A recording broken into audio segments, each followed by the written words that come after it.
is the story about how becoming a mom changes you as a woman.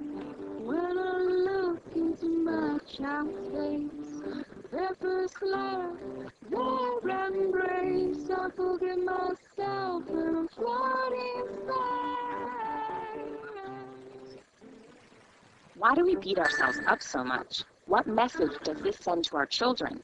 Today, we're talking to Pia Guerrero, co-founder of AdiosBarbie.com, a website to promote self-image, as we discuss. Are you your own worst critic?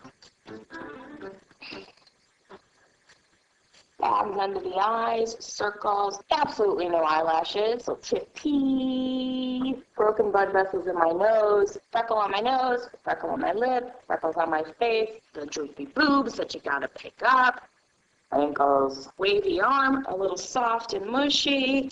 My ladies, what you gonna do? Maybe a little Botox. Hi, this is Dr. Frankel's office. Hi, my name is Jennifer Pate. I'm calling to make an appointment for Botox. Yeah, this week would be great. 11. Perfect. Okay, Thursday morning at 11. And what's your address?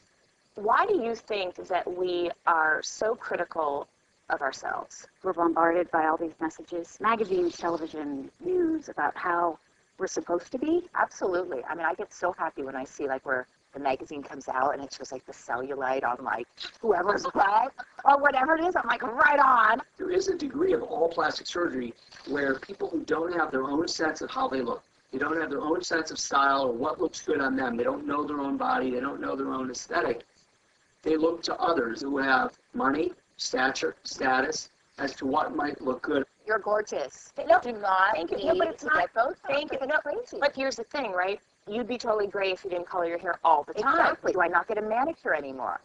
What's it? I know, but I mean, you know, at what point is it too much? One of the reasons why the site's been so successful is we're not these staunch feminists who say grow your armpit hair out. If dyeing your hair makes you love yourself, then go for it. You know, I have a very Mexican body, like I have a very short forehead and I have a thick waist. I wanted to be my blonde next door neighbor who had like hourglass figure and all of that. Plastic surgery is our culture's mechanism for beautifying ourselves. In Brazil, they want a bigger behind, Right. a flatter chest. In Argentina, right next to it, they want bigger chest, smaller behind. Right. Here, the obsession and the overwhelming experience is to try to look young, not pretty. You always say this word like that's one of my flaws. Right. I hate that word.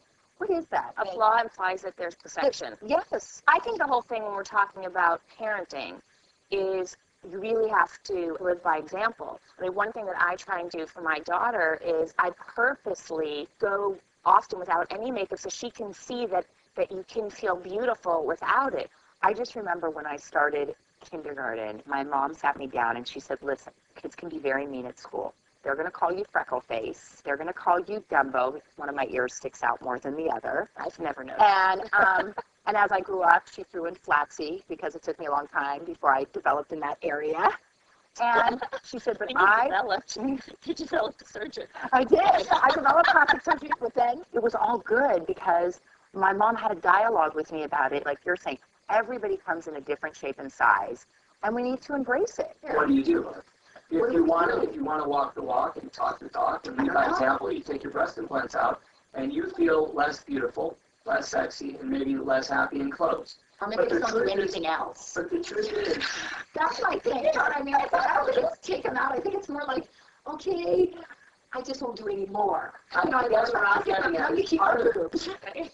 I think that the important thing is it's really okay to want to look beautiful and feel beautiful, but one thing really to emphasize for our daughters and for young women is that they should really be developing other parts of themselves, their personality, their intellect, their interests, so as they grow up and grow older, beauty is not all that they have because beauty will wane. I could not agree with you more. I want to live by example. I want to show women you can feel good about yourself. So for right now, I'm not going to do anything. I hope to age gracefully. But I'm going to walk out of here.